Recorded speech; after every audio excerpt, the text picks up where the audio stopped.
The Center for Educational Media and the College of Education at Middle Tennessee State University are proud to offer professional development to K-12 educators in Tennessee through our online video library.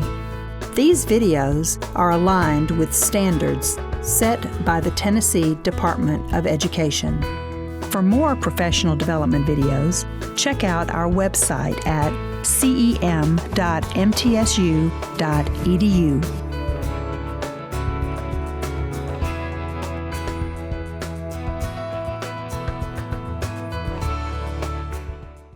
We have a wonderful session to begin the afternoon today.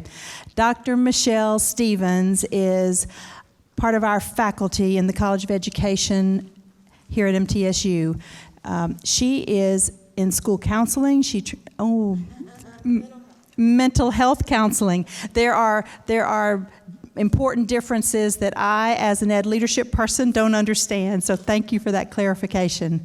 But Dr. Stevens also does some community work and research and grant work and service in areas that are very closely related to what we're talking about with English learners. One area that she does work in is cultural competency. And we will actually be hosting some things that Dr. Stevens does in August on cultural competency. If you're interested in that, touch base with Dr. Stevens or with me. Also, she has done work in adverse childhood experiences, and I've asked her today to kind of frame it for us in terms of immigrant student experiences, adverse childhood experiences. I know I heard Dr. Pareso today talking in her session. Some of our English learners have gone through unthinkable experiences that we cannot even relate to because we haven't experienced it, and we might not even think about what they are until we get to know that child and hear their stories. And so we must be ready to try to understand what is our role when we're working with a child that has had a traumatic experience. So, Dr. Stevens is an expert. I'm so happy she's here today. So, Dr. Stevens, take it away. Hello. Thank you. Good afternoon, everyone. I don't know about an expert. It's kind of loud. It's okay? Good. Okay, I just have to get used to hearing my voice, that's all. Thank you for the introduction. I am Michelle Stevens. I'm an associate professor here in the Ed Leadership Department, and I teach people to become school counselors and mental health counselors. So that makes sense that you would kind of get that a little confused. I myself am actually a licensed professional counselor. But like I said, I teach people to become school counselors and mental health counselors. What's the difference? Does anyone know? Any school counselors in here? Okay, what's the difference between a school counselor and a LPC, a professional counselor? No difference whatsoever, no. So the difference between the two, school counselors can only work in schools. That's one of the main differences. Mental health counselors can work at hospitals, agencies, schools, which is something that I did. And the biggest difference is that mental health counselors can treat and diagnose mental and emotional disorders, just like social workers and psychologists, whereas school counselors cannot. Okay, they're not trained to do that. Okay, so that's the big difference. A little tiny bit about me. I am a LPC, so I'm a licensed professional counselor, and I do have a private practice here in the Middle Tennessee area. It's small because this is my main job, and I teach things like multicultural counseling. It's a master's only program, so these are people who already have their bachelor's and then they're going back. A lot of people come from education, other people social work, all over, okay? So I teach multicultural counseling, all kinds of things. Like Dr. Clark was saying, one of the things that I am doing now is a little bit of consultation, and it's going to be with Murfreesboro City Schools. Anyone in here scheduled to do that in the beginning of August? And so we're doing a cultural competence training all day. So that's one of my passions. The other thing, the reason why I jumped on the opportunity to talk about this is because I've been in practice since 2003. And so how many of you have heard about ACEs? Kind of, right? So that's representative of, it's kind of a new thing for a lot of people. Okay, and then framing, so thinking back, when I first started practicing, what I did was I worked at an agency and I was a school-based therapist. And I would go into the schools and in the homes, and I would work with children and their families. And one thing that all of my clients had in common was trauma. But that was not something that we were actually focused on. Okay, we were focused on their diagnosis, their behaviors in school, all of those things. We weren't thinking about the reason why they were having some of those issues, okay? And so fast forward, now that's something that the medical community is looking at, mental health community, and now education, right? Because we know that it makes a big difference, and there's a lot of reasons, and trauma is one of the main ones, that kids then who turn into adults have some problematic behaviors, okay? So one of the things that about me is I am more of a facilitator than a lecturer. And everyone just came back from lunch? So you got the sleepies a little bit. So we're actually going to talk a little bit.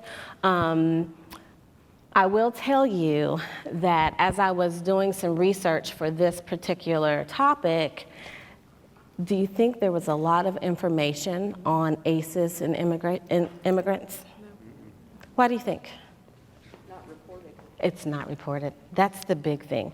So everything that I'm going to talk about today, it applies, okay?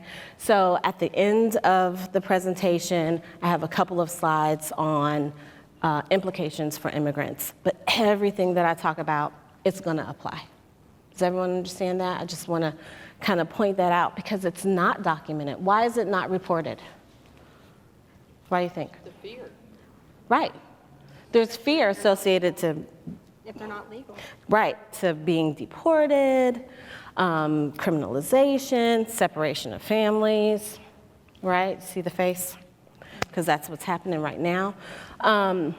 So everything that we talk about, it will be applied. It can be applied, okay? Okay, let's get started. So I have handouts, and there's also a resource list that I'll give to you afterwards, okay? And our graduate assistant and I, we hit the wrong button, so we killed a couple of extra trees. Sorry to the trees. We thought we were making front and back, so there's some extra sheets in there. Okay, so we're gonna do a little bit of an introduction to trauma. We'll define ACEs. We'll look at the study because it's based on a big study. Was this a study? Does anyone know? Was this a study on trauma? Does anyone know where it came from? Is this the California study from a long, long time ago? Does it have to do with weight loss and weight Obesity. gain? Yes. Yes. Maintaining weight loss. Mm-hmm. Who knew? Who knew? So we'll talk a tiny bit about that. We'll talk about the effects on the brain, some implications for you all, implications for immigrant students, and what can be done, okay? All right, so I'm gonna have you talk to your neighbor a little bit, okay? So I'm gonna say, turn to your neighbor and say, hey neighbor. No, I was just joking. It was a joke. It was a church joke. Okay. So we'll read through this, and then I'll tell you what to do from there. So Brianna is a 9-year-old girl in the 4th grade. Her teacher has reported that she's been having problems concentrating in class, frequently refuses to do her work.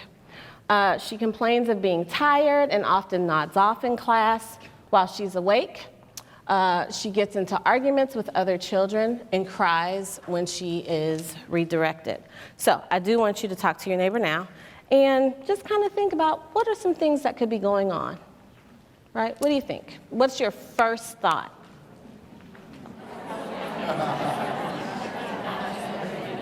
Scared she'll be in trouble when she goes home. Choosing to do work, even sleep, arguing. And there's probably lots. With people. They don't know how to talk about things when they get upset.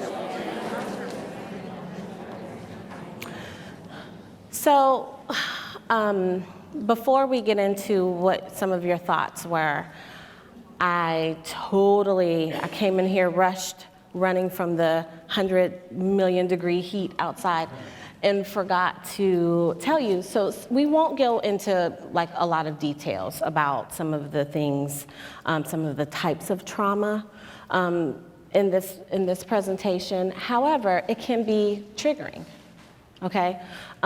Because one of the things that we'll talk about is that ACEs is so common. They're so common. And so many adults have experienced traumatic experiences as children, okay? And so I want to just say, if at any time it gets to the point where it's a little too much for you or you're triggered, please just feel free to go out. And like I said, I do have a resource list at the end for us, but we will be talking about things that if you're a survivor or if it's something that kind of hits home for you, it may be hard, okay? So I'm sorry for not giving that disclaimer in the beginning. So what were some of your thoughts? What's going on with Brianna?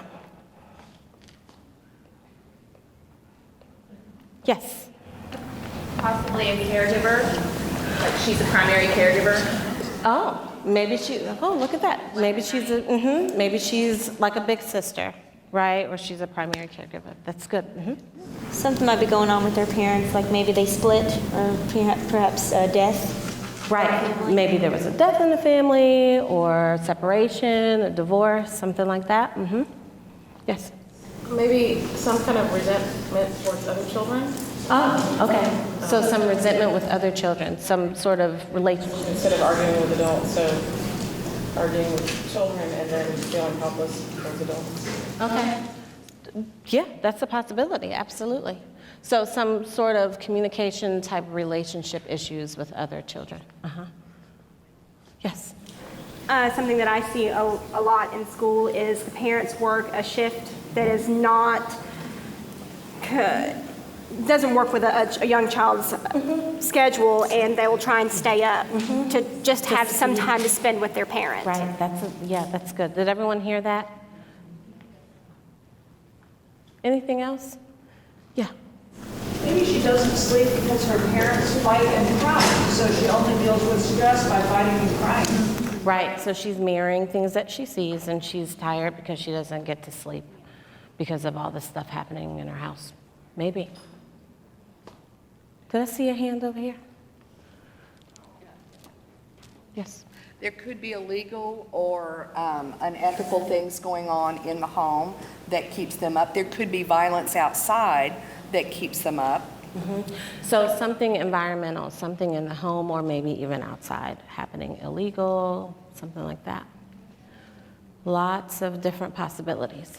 When I read she has been having problems concentrating, the first thing that popped up into my mind is that she's preoccupied with something. She's either so tired and she can't concentrate, or she's preoccupied with something and that's why she can't sleep. And I'm thinking of our children coming in from, we have a student that came in from a war-torn area, and for the first semester really couldn't focus on academics at all. He wasn't interested in learning. He's still trying to work out why his why he saw his uncle shot in the street, stuff like that. Yeah.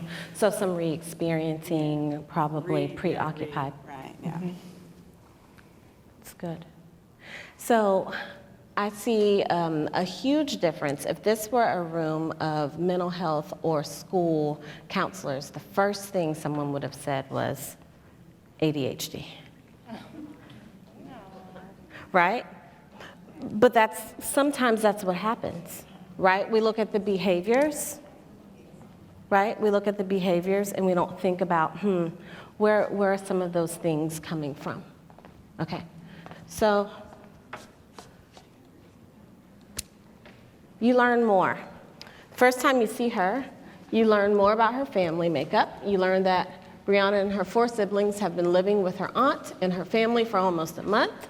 And we removed from her mother's custody due to alcohol use and multiple domestic violence incidents between her mother and her boyfriend. Her mother has been hospitalized before due to at least 2 manic bipolar episodes. Her biological father is currently incarcerated and has had little contact with her over the past year. You learn that there are a total of 9 people living in the home, but she feels a lot more safe there. So see if you can find any, from what you may know before we actually talk about it, see if you can kind of point out any adverse childhood experiences in there. It's a lot, right? Right? She has a lot of them. Okay, so let's talk about trauma. Trauma is an experience that threatens life or physical integrity and that overwhelms an individual's capacity to cope, right? So it's about coping with it. It evokes feelings of extreme fear and hopelessness, and everyone reacts differently, okay, to traumatic experiences. They can be impacted by developmental or cultural factors. And what's extremely traumatic for one person may not be for another. And that's what's really important to think about when we talk about adverse childhood events or experiences or trauma. It's important to think about the lens through which we're looking at the world, which is, does anyone know what that is? It's our worldview. Okay?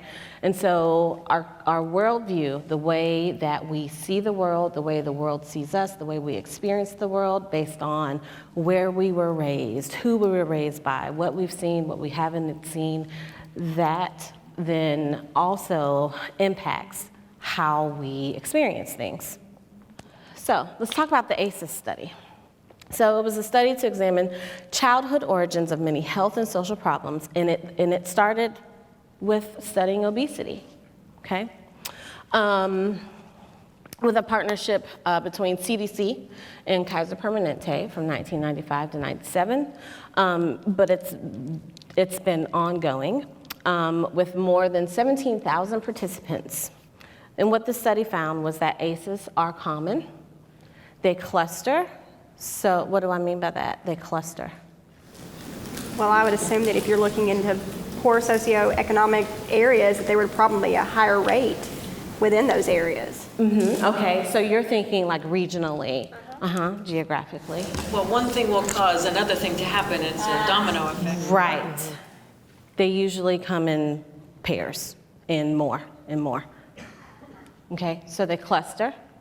And there's a dose-response relationship with many problems, meaning the more you have, the more problems that you're at risk to getting. Okay? All right, let's see. Pop up. Yeah. Okay, so we're gonna watch a very short, it's about 3 minutes, and it kind of gives a tiny bit of an overview of the study, and then we'll go on.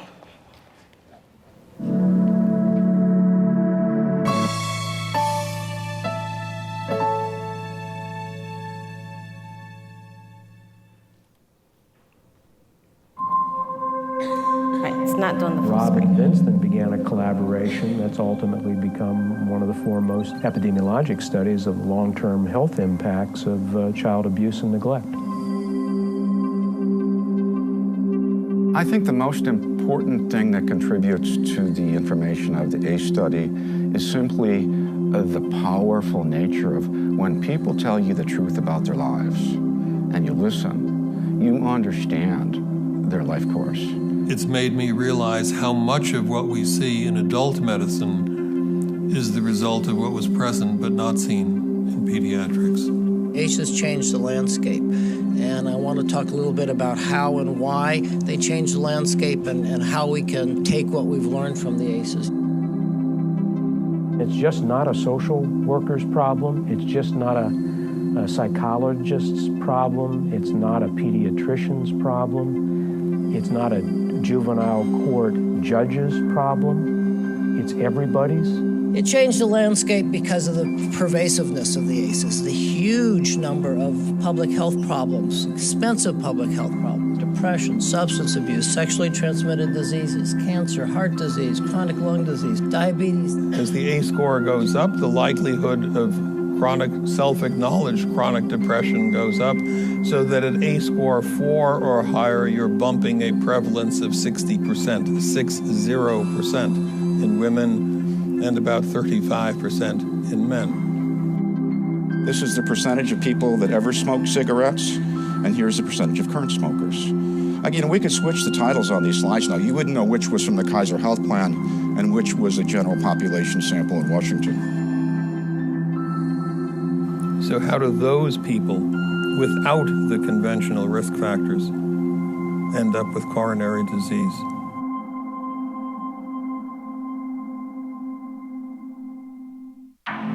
We have used this over an 8-year period with 440,000 adult patients.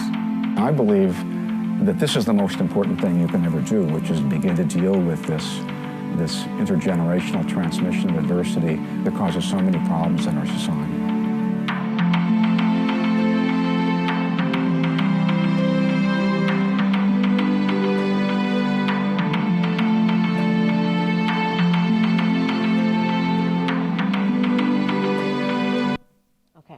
So that was just a preview of the study.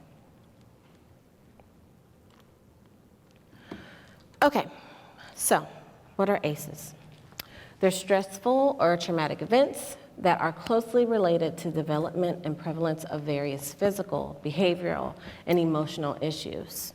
And this is throughout a person's lifespan. One of the things that in our program, what we've done is we have a trauma-infused program in our Masters of Counseling. And what that means is in every single class, we are talking about the impacts of trauma in some way and how to treat it and how to work with whatever subject matter we're talking about, how that applies, and it does. I had the opportunity, and this is a fairly new switch for our program, but so I had the opportunity to teach child and adolescent counseling, children and adolescent counseling last semester. And in that class, we talked about, has anyone heard of Healing Neen? Healing Neen. So it's on YouTube, and I recommend you watch it. Now, there are triggers, okay? Healing Neen is what it's called, N-E-E-N. It is about a woman who had all 10 ACEs. She had an ACE score of 10, okay? She was in foster care. She had been sexually abused, all of them, every single one, okay? And was arrested as an adult. She was arrested, I can't remember, it's very high, over 50 times, probably higher than that, for prostitution, for drugs, all of those things. And now she is a presenter, and she works with women offenders. And her story is remarkable. Now, I'm teaching a child and adolescent class, but the story, so it's a documentary, right? But there's also a book that accompanies it, and so the book is also very powerful. So why did I have them reading about an adult in a child and adolescent class? Because it started in childhood. Because it started in childhood. She has seen things that, like what someone was saying, are unimaginable, right? That a child should never have to see. And that informed the way that she then navigated through the world. So ACEs are a common, so Healing Need, so if you get a chance to watch that, it's about an hour and a half. It is not an easy view, okay? And it is triggering, but it's eye-opening. So they're a common pathway to social, emotional, and cognitive impairments that lead to an increased risk of unhealthy behaviors, risk of violence or re-victimization, disease, disability, and premature mortality. All right, so here are the different categories of ACEs. So there's abuse, physical, emotional, sexual abuse, neglect, physical and emotional, and then household dysfunction. So if anyone has a mental illness, if you have an incarcerated relative, your mother treated violently, any substance abuse, divorce, or separation. Just let that sit there for a minute. How many of you are thinking, oh, I know a child that fits that? Yeah. One of the things that I had planned, but I don't think it's going to happen. What I can do is give a link so that you all can do this. It's important to also know your own ACE score. I can look at this and say, my number is blah, blah, blah, blah, blah, right? But it's also important to know that. And so I do have the questions that you would ask for that. Okay. But if you look at that, man, that's very common, right? So here are some of the effects. Lack of physical activity, right? Depressed. If you are experiencing depression, low motivation, the lack of physical activity, which is why this came from an obesity study. Does that make sense, that kind of connection? Smoking, which leads to COPD, alcoholism, drug abuse, chronically missing work. So it just goes down. Severe obesity, diabetes, depression, suicide attempts, STDs. Why STDs? Riskier behaviors, right? Heart disease, cancer, stroke, and then broken bones. Okay, so when we're thinking about why would experiencing some sort of trauma, why would that lead to you smoking or you drinking? So there's a shift in the brain. And so when I was preparing for this, I had all of these big neurological, all of this, and I was like, yeah, no, I'm just gonna put it in plain English for me to write it, right? So when you go and you look into the literature and the resource list, it'll talk about some of the things, and it'll have bigger sort of medical words, right? But I've kind of just broken it down here, okay? So there are shifts in the brain. So there's a decrease in the ability to appropriately react to stress. Has anyone ever heard of don't flip your lid, the hand brain? Like that. Right? Anybody want to take a stab at it?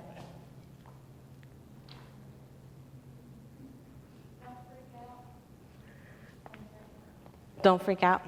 Right, and so if you Google, I realize we're actually running out of time. If you Google the hand brain or don't flip your lid, there's a professor, his name is Siegel, Dan Siegel. He has a very good demonstration about that. And he talks about how the systems in our brain that help us make sense of the world and to handle stress each time, so the more trauma that we have experiencing as a child, the less that part of your brain functions, okay? And so it makes it hard to actually react to very small things appropriately. The small things feel like humongous things. Does that make sense? Okay. Changes the size and the shape of the brain. So these are all the effects of ACEs.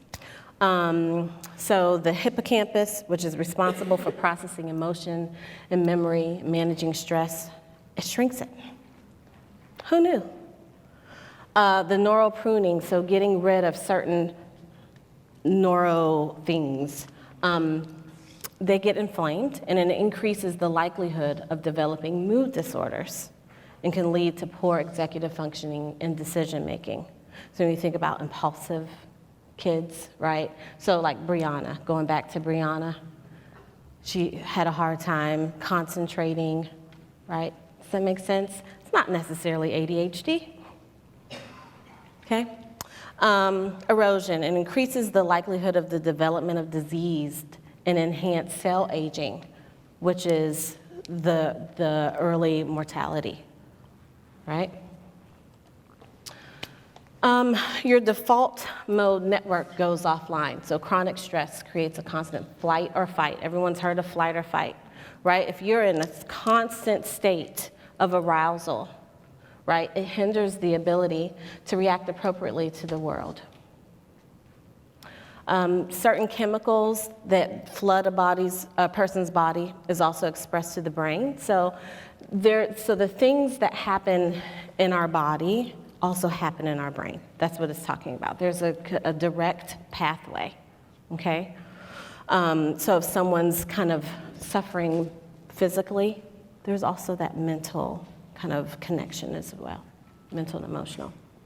And then there's weaker neural connections. There's a decrease in connections between the systems that inform the way that we process stressful events, okay? And so those connections are not necessarily there. It's weakened. Any questions so far? Okay. So what are some of the implications? Okay. So trauma, so remember what I said before, that this can, all of this information I think can be applied, okay? Because when we talk a little bit about the immigrant population, it's not reported, okay? So a lower GPA, higher rate of school absences, increase of dropout rates, more suspensions and expulsions, and decreased reading ability. Why? The brain is affected. Absolutely. You're in a constant state of arousal. You're not necessarily making rational decisions, right? Okay. I have a 20-year-old daughter. Yes, I know. No, just so I have a 20-year-old daughter, and I always talk to her about making good choices and making, please, make good choices because your frontal lobe is not all the way cooked yet. I always tell her that. It's not cooked yet. It won't be cooked all the way until you're 25. But imagine if that part of the brain is already impacted by trauma. So you think about the decision-making, that functioning being damaged from the very beginning. Okay. So trauma can impair learning. It can cause jumpiness, intrusive thoughts, like someone was saying over here, interrupted sleep and nightmares, anger, moodiness, social withdrawal, any of which can interfere with concentration and memory. Chronic exposure to traumatic events. Maybe a little bit of a side note. We talk about PTSD. Does everyone know what PTSD is? Post-traumatic stress disorder. So post-traumatic stress disorder, so it's post, it's after, right? But what if someone is constantly experiencing that trauma? So chronic exposure to traumatic events, especially during a child's early years, can adversely affect attention, memory, and cognition, reduce a child's ability to focus, organize, and process information, interfere with effective problem solving in our planning, and result in overwhelming feelings of frustration and anxiety, okay?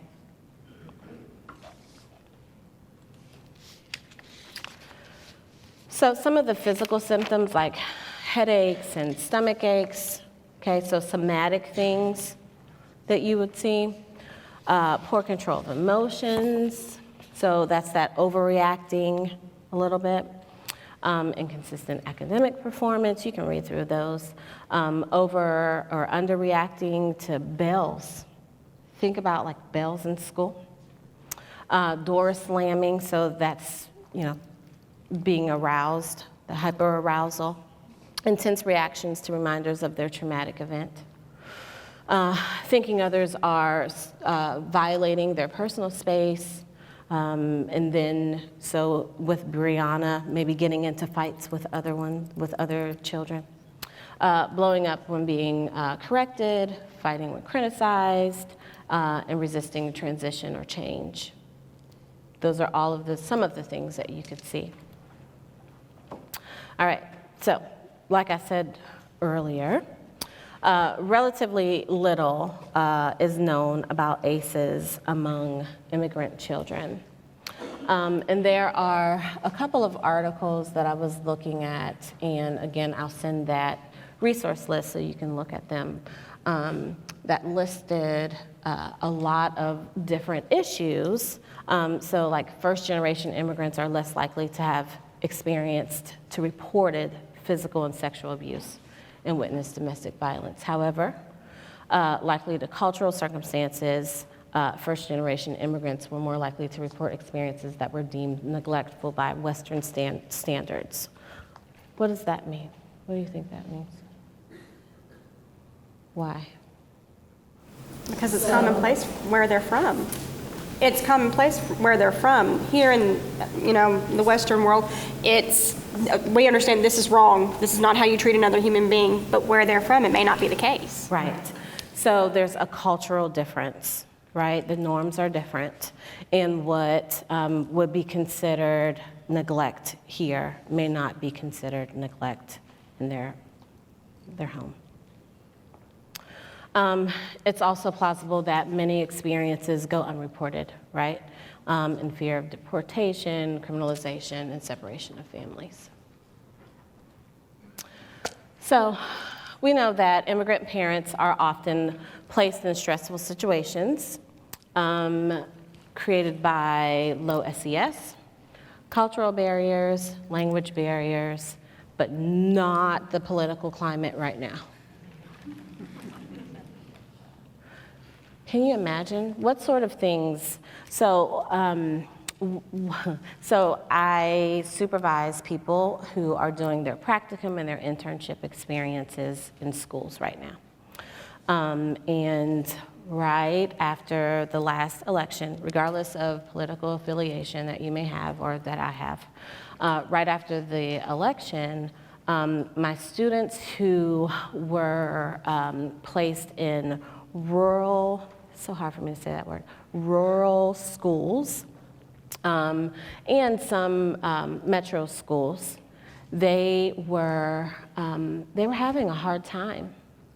They were having a really hard time because they felt just as hopeless as some of the students did who either stopped coming to school or who were in constant fear that something bad was going to happen to their families or to them.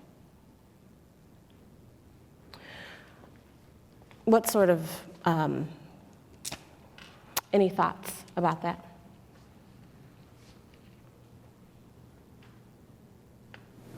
Empathy and understanding and acceptance,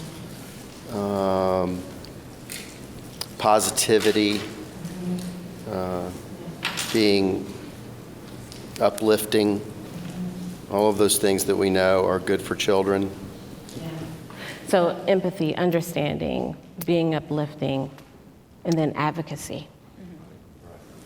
But then, so I mean, I don't disagree with that at all, but we had a young boy before the election that during the parent-teacher conference, he was there. It was student-led, and so he was also translating. But what he said very clearly was that he was afraid every day that his mom would be taken away. And I remember the gen ed teacher, lovely woman, did exactly that.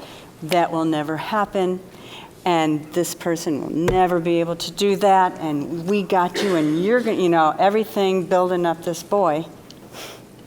So where do we be honest and where do we, Well, and so that's one of the things that my students, they were kind of feeling like, what do I say? How do I handle that? And it actually isn't nothing's going to happen to you because we can't guarantee that, right? Or not, that's never going to happen. That can't be guaranteed. So with school counselors, and school counselors are one of the referral sources that I have listed of things to do, right? But with the school counselors that I teach, one of the things that we talked about was helping them to prepare, which is sad, So if this does happen, what would you do? How would you handle that? I know, it's sad, right? That comes up so often, and especially this last year. And the younger they are, the more you just say, I know, I understand. I just let them talk.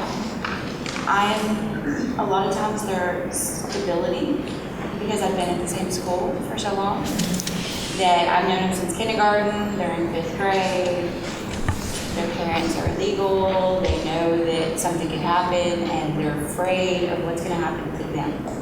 And they've even asked me, can I stay with you? So, I mean... It is hard. I mean, it's not quite as hard as like leaving home, but we've had discussions at our school about what happens if somebody were to attack us, And it's hard for me as a parent to tell my 7-year-old daughter, fight with whatever you have. So it's hard, but it's also like, prepare. We've got to. What would you do? How are you going to handle it? Yeah. And what do you do when they come in and they are simply repeating what they have been hearing at home? A political view, and this is not the place for that. Right. But I understand your fears when they come in, and I understand it's on their mind. Yeah. And I think that's one of the things, how do you balance, so I'm not an educator, right, in K through 12, right? So, but how do you balance the learning with this is what's happening in my life? And I think that's the most important thing to think about, that it's not separate. Do you see? So what's happening at home is affecting how they're retaining, how they're understanding what's happening. So it's important to deal with that, work with it, bring it in to it in order to move on to learning, right? I think if you don't do that, you're missing an opportunity to build and fortify those relationships with your students. Absolutely, absolutely.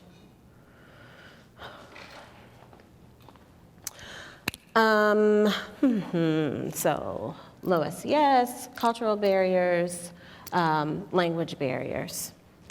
Culture may play a role for first-generation immigrants as parenting styles from their country of origin may clash with values in the United States. Have any of you encountered that? Every day, right? And so again, what's supervising my students, there will be times where they'll come in and they'll say, she's just a terrible parent. Never thought that ever, right? You never thought that. That's just bad parenting right there, right? And part of what you mentioned, Lee, having empathy, that's the biggest thing, right? What's empathy? Feeling sorry for someone? Understanding what's happening, putting yourselves into that person's shoes. And validating. Validation is so important, right? So a lot of times what I hear people say, they want to talk about this stuff, but we have other things that we need to talk about. Let's kind of put it in a box. But validating, just saying, I hear you and I believe you with whatever it is. I hear you, I believe you. That offers support that they may not have anywhere else.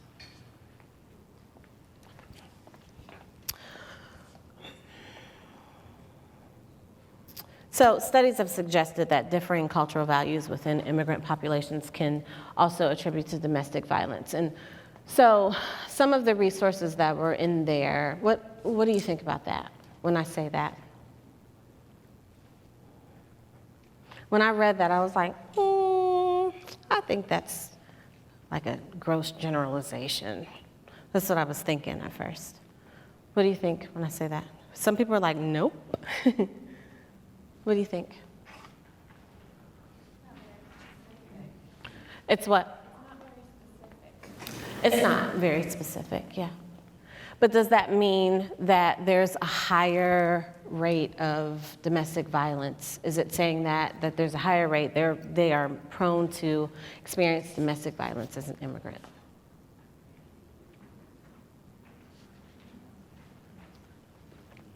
Yeah.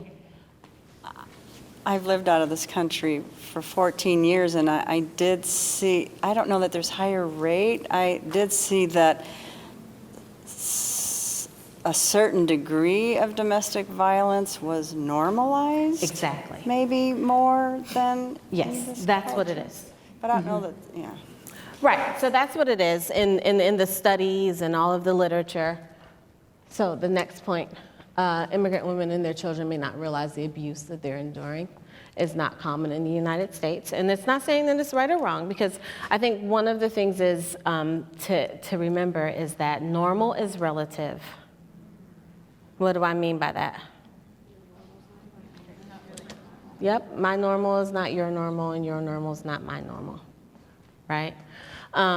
Because it may be considered normal in their home country, right? So when the third point, studies have suggested that differing cultural values within immigrant populations can attribute to domestic violence. That's kind of where that is. So there are other things that are normed, polygamy, things like that don't necessarily show up here. Mm-hmm. About the last one, this situation that continually happens that I've heard of, where a family comes over here, and a lot of times in my experience it has been the father or the husband comes legally, and then his wife and the children come over here. Well, then if something happens between the husband and the wife, once they're here, then the husband, there's nobody else to support the wife and the children. And that's happened at our school a lot, where dad either gets put in jail for domestic violence, or he ends up just leaving the family and going home back to his family. and they don't have the finances to do anything. I mean, and a lot of times they don't have the language. Mom doesn't have any of the language. And so it seems in my experience that it falls more on the husband making the decisions in the experience that I've had. In the experience that you've had. Yeah. Which is a possibility. And it's just, it leaves a lot of the moms helpless, and a lot of the kids just... Yeah, they're vulnerable. It puts them in a very vulnerable position, right?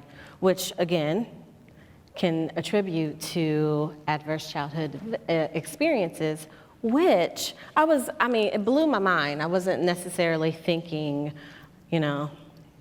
rationally, I suppose. When I read that, I was like, what? The immigrant population, it doesn't report higher? Like, thinking about all of the trauma, that, may be involved in their transition. But it's probably not reported. But what you see is the mom putting up with stuff that, because she gonna do it. Right, well, and so, and I think about that. And it's not that it's considered normal. It's just that... She has no support. She has no other options. Yeah, yes. Something that we're not familiar with in our culture, we're a very individualistic society. Right. We are all for the individual. A lot of our children coming from other countries as immigrants are coming from collective societies. And they see whatever their lifestyle is the good of everyone. And they don't look at it as individual. And they would rather suffer with whatever their norm is than to bring shame on the family. So thank you for that perspective, because you're absolutely right. And it's also, so when we talked about worldview earlier, it's part of how we view the world, right? Okay, so we only have 4 minutes left, so I'm gonna go through. So some of the situations that can be traumatic. Physical, so these are things to kind of look for, okay? Physical or sexual abuse, abandonment, betrayal of trust, death or loss of a loved one, life-threatening illness in a caregiver, witnessing domestic violence, an accident, car accident, or serious accident, bullying, life-threatening health situations, witnessing or experiencing community violence, witnessing police activity or having a close relative incarcerated, life-threatening natural disasters, right? The one thing I think about with that is Hurricane Katrina, thinking about the impact, and acts or threats of terrorism. All right, what can you do? You can follow your school's reporting procedures if you suspect abuse. Work with the child's caregiver to share and address school problems. And I guess I didn't put school counseling on there. How many of you refer to your school counselors? Yay! So there's a misnomer that school counselors don't get to do anything. And it's only a little bit of a misnomer, because a lot of times they are testing coordinators. They do a lot. What they can do is provide more resources outside of the school, right? In order for you to connect, or for them to connect with agencies, school-based therapy, things like that, okay? And then to share trauma facts for educators with other teachers and school personnel. Any questions, comments? I feel like we kind of asked throughout the session. So ACEs, you can go through trainings, like 8-hour trainings. I was only able to scratch the surface with this. So hopefully, yes? Are you going to provide any resources? Yes. So there's a list of resources up front here that'll be passed out. And I also have my reference list that I did not include that I will email to Dr. Clark to make sure that that's distributed as well. So like I was saying, I just scratched the surface, right? Because there's so many more things when you talk about the brain and how that is impacted. I really just kind of bullet pointed that. So hopefully you'll be able, healing mean is a really good thing. Now, like I said, you don't want to watch it with children. It is not necessarily a happy thing to watch, but it's very impactful. It is triggering, but you learn a lot, yes. So if we have, and we do have children like this, is it reversible? I mean, if something's already Sorry, been- there's hope. Okay, good. Yes, there's hope. So the hope is support, right? The hope is support. It's also removing some of those traumatic, so you can't heal if it's continuing. But will it actually, like in the brain? Does it? Yes, so our brain, because we are resilient, our brains do bounce back, but it takes a lot of support. It takes counseling, it takes physical activity, sort of reversing some of those things. But yes, so there is hope. Thank you. Everyone was like, doom, doom, doom. Sorry. Any other questions? Yeah. When you talk about a constant state of arousal for a child, are you talking about the adrenaline constantly going? Yes. So the stress hormone that goes through our body, you know, if that's constantly going through, so many other things are happening. So some of the things that as counselors we talk about is muscle relaxation. So doing some, you know, just kind of tensing and then letting go, some of those physical things, helping to reduce some anxiety by doing deep breathing, things like that. Be helpful. Yes? If you have not watched the TED Talk video of With the woman. Burke Harris, It's a great video. she gives a great analogy. It's really good. Navy Burke Harris TED Talk. It's Yes, great. it is good. And I thought about showing that, but it would have taken about 15 minutes. So thank you for bringing that up. It is a really good, her name is Nadine Burke Harris, correct?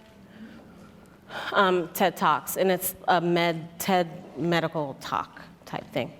All right, I think that's my time. If you don't have any other questions, thank you.